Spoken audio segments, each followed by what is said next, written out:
Everyone, welcome back to Diamond Space. If you're new here, my name is Diamond. So today I'll be teaching you how to make egusi with a very deep red color.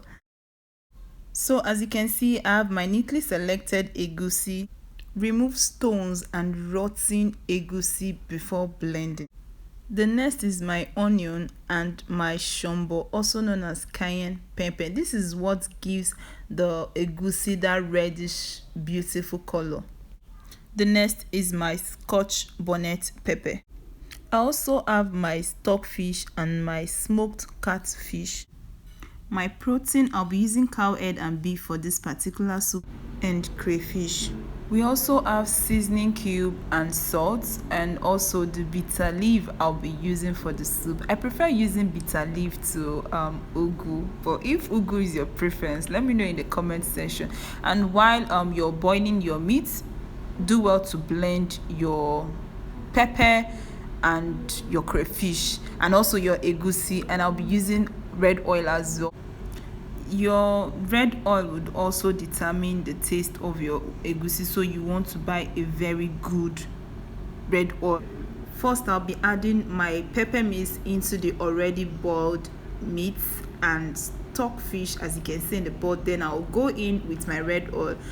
Shake your red oil properly so it can mix well before adding it into your pot.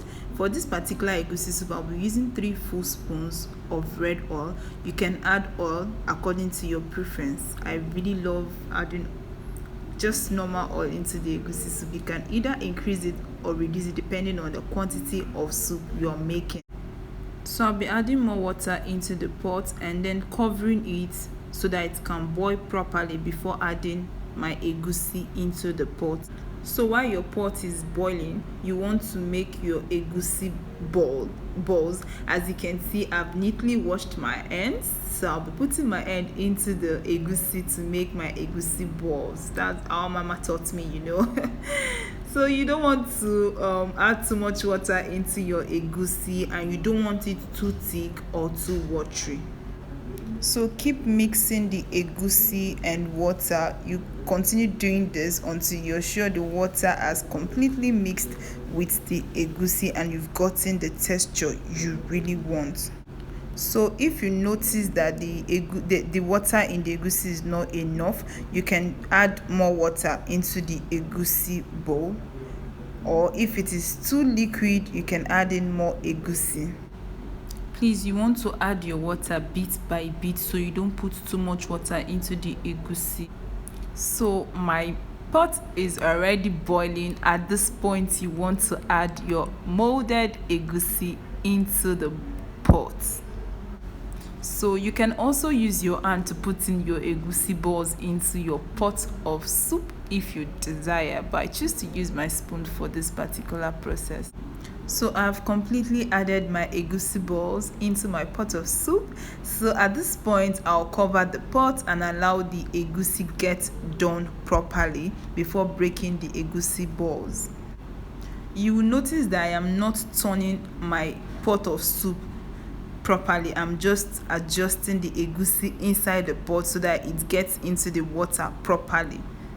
So the egusi has been boiling for the past 15 to 20 minutes now. Now I'll go in and check if the egusi is done.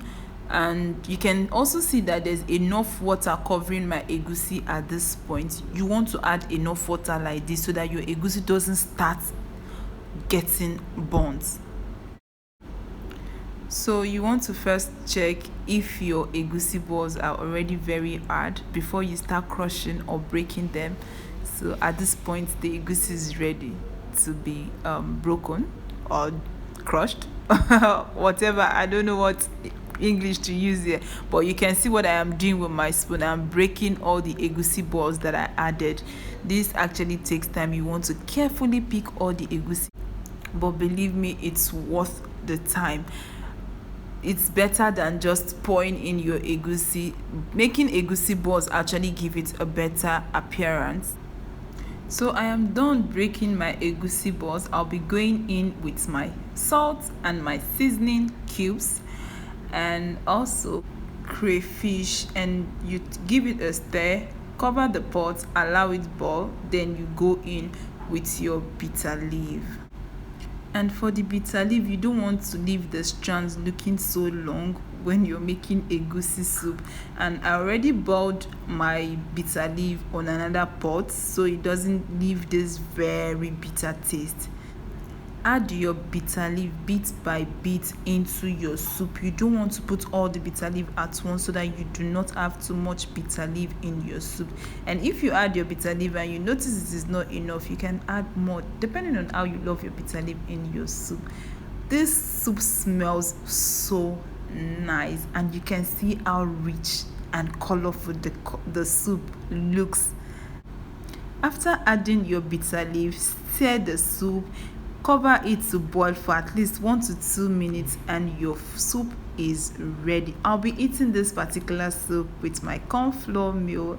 I hope you find this video interesting. If you did, please give it a thumbs up and please subscribe to my channel. Please. Thank you for watching. Bye.